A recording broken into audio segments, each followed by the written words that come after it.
ঠিক আছে, আদালতের যে প্রক্রিয়া চলছে সেটা তো মানতেই হবে সবাইকে, যে ব্যবস্থা আছে আমাদের সাংবিধানিক তার আধারেই হচ্ছে। কিন্তু মানুষের মন মানছে না যে একজন মাত্র দোষী এত বড় ঘটনার, এর পেছনে আরও কি রহস্য আছে, বোধহয় কিছু থেকে যাচ্ছে। যদি ও দোষী হয়, তথ্য প্রমাণ তাই বলে, নিশ্চয়ই তাকে সাজা দেওয়া উচিত।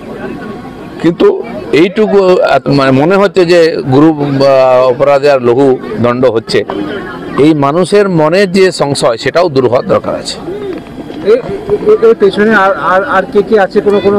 সেটা তো তদন্ত আন্দোলন তো করেছি, আমরা চেয়েছি এই যে ভয়ঙ্কর জঘন্য অপরাধ হয়েছে তার প্রকৃত অপরাধীদের সাজা হওয়া উচিত। কিন্তু সাধারণ মানুষের যে বিশ্বাস বা যে ধরনের তথ্য কিছু আসছিল, তাতে মনে হচ্ছিল আরও অনেক লোক এর সঙ্গে যুক্ত আছেন, অনেক গভীর ষড়যন্ত্র আছে, সেটাও সামনে আসার দরকার আছে। আচ্ছা, এই ঘটনাটা ঘটার পরে পুলিশই তদন্ত আরম্ভ হয়েছিল এবং পুলিশকে দেখা যাচ্ছে এখন খুব অ্যাক্টিভ, যে গুলি করে অপরাধীদের মেরে ফেলছে।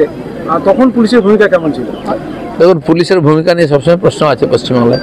সিপিএমের আমল থেকে পুলিশকে নিষ্ক্রিয় করা হয়েছে আর রাজনীতিকরণ করা হয়েছে, ফলে সত্য চাপা পড়ে যায়, সবসময় অপরাধীরা সাজা পায় না এবং পুলিশ তার নিজের কাজ করতে পারে না। যদি পুলিশ মনে করে যে গুলির দ্বারাও শান্তি শৃঙ্খলা রক্ষা হতে বা অপরাধীদেরকে ভয় দেখানো যেতে পারে, তো পুলিশের হাতে বন্দুক এই জন্যই দেওয়া হয়েছে। কিন্তু পুলিশের কাজ হচ্ছে অপরাধীদেরকে আইনের সামনে নিয়ে আসা। এই ক্ষেত্রে এই যে সঞ্জয়কে গ্রেপ্তার করলো এবং যে তথ্য প্রমাণ অনেক কিছু পাইনি, সিবিআই যখন এসেছিল, সিবিআই বাংলা বলেছে অনেক কিছু পাওয়া যায়নি, সেখানে পুলিশের রোলটা নিয়ে প্রশ্ন উঠেছিল না। পুলিশের বললাম তো রোল নিয়ে প্রশ্ন আছেই, সিবিআই রোল নিয়েও প্রশ্ন আছে। কিন্তু এই যে অত বড় জঘন্য অপরাধ হয়েছে, সারা পশ্চিমবঙ্গ কেঁপে গেছিল, সারা দেশের মধ্যে মানে সভ্য জগতের মানুষের মাথায় হেঁট হয়ে গেছে, তার উপযুক্ত শাস্তি এবং প্রতিবিধান হওয়া উচিত আছে। সিবিআই ভূমিকা কি দেখেছেন, কি মনে হচ্ছে সিবিআই ভূমিকা? সিবিআইকে দায়িত্ব দিয়েছে কোর্ট, কারণ কোর্ট তার কাজের বিচার করবে, তাদের সে অধিকার আছে। আমরা কোর্টের উপরে বিশ্বাস রাখি। হয়ে গেছে আর না হয়ে গেছে। এই গুলিকাণ্ডটা বলুন না, আবার পুলিশের ভূমিকা। সাজ্জাদ আলমকে যে গুলি করা হয়েছে, না, গুলি যেটা গুলি করতে হচ্ছে কেন? যদি পুলিশ সিরিয়াস হতো অপরাধীদের ধরার ব্যাপারে, তাদের বিচার করার ব্যাপারে, তাহলে গুলিতে যায় না। তো গুলি হচ্ছে মানে আইন শৃঙ্খলা ব্যবস্থা ঠিক নেই, পুলিশের সক্রিয়তা ঠিক নেই, তাই একটা এক্সট্রিম পরিস্থিতির মধ্যে যেতে হচ্ছে।